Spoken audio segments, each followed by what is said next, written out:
Hello साथीहरु, मैले चाहिँ यो किचनमा चाहिँ आज एउटा नयाँ आइटम एड गरेकी छु। यो यसलाई भन्छ यो मसरुमको डस्ट अथवा मसरुमको धुलो। मैले यो युट्युब हेर्ने क्रममा भिडियो देखेकी थिएँ के भन्दा यो मसरुमलाई चाहिँ हामीले पहिला यसलाई चाहिँ सफा गर्ने, केलाउने, सफा गर्ने अनि धुने अनि सुकाउने।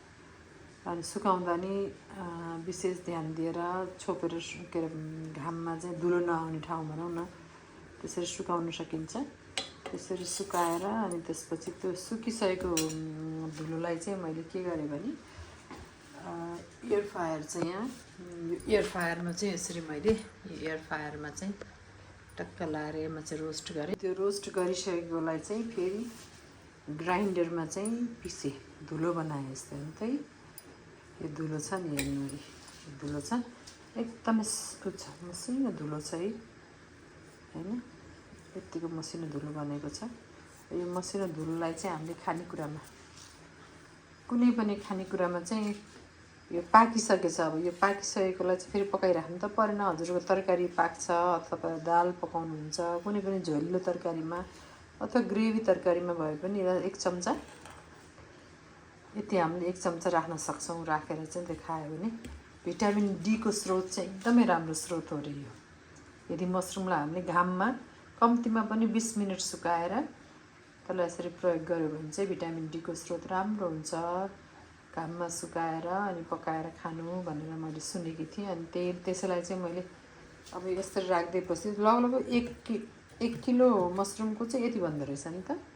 यो चाहिँ थोरै बन्दो रहेछ, तर यसलाई अब हामीले तरकारीमा टक्क राखेर पाकिसकेको तरकारीमा एड गरिदियो भने त यसले त काम त राम्रै गर्ने भयो। त्यस्तै लागेर अनि मैले चाहिँ यस्तो बनाएकी छु। हजुरहरूले पनि यसरी बनाएर खानुस् न त है। यो राम्रो हुँदो रहेछ जस्तो लाग्छ मलाई। चाख्न चाहिँ आजको तरकारीमा राखेर हेरेँ मैले, राम्रै लाग्यो। अनि आलु बोडीहरू बनायो, झोलिलो बनायो, त्यसमा 1 चम्चा राखिदियो भने यसले ग्रेभीको पनि काम गर्छ। ग्रेभी पनि बनाउँछ, तरकारी ग्रेभी पनि बनाउने भयो र मसरुमको स्वाद पनि आउने भयो। अब यो भुटिसकेको भने एयर फ्रायरमा चाहिँ मैले रोस्ट गरेको हुँदाखेरि यो पाकी पनि सकेको छ, यसलाई पकाउनु पनि परेन। कस्तो लाग्यो त मेरो आइडिया साथी हो? हजुरहरूले खानुहोस् र यो सजिलै हामीले सप्लिमेन्ट्रीहरू, क्याप्सुलहरू, ट्याब्लेटहरू लिनको साटो यो चाहिँ खाइयो भने हो नि त मसरुम राम्रो पनि हो र यसमा भिटामिन डी अझै एड भएर आएको पनि छ घामले गर्दा। त्यही भएर खानुहोस् है। मैले हजुरहरूलाई पनि यो रेकमेन्ड गरेँ। हस् त, थ्याङ्क यू।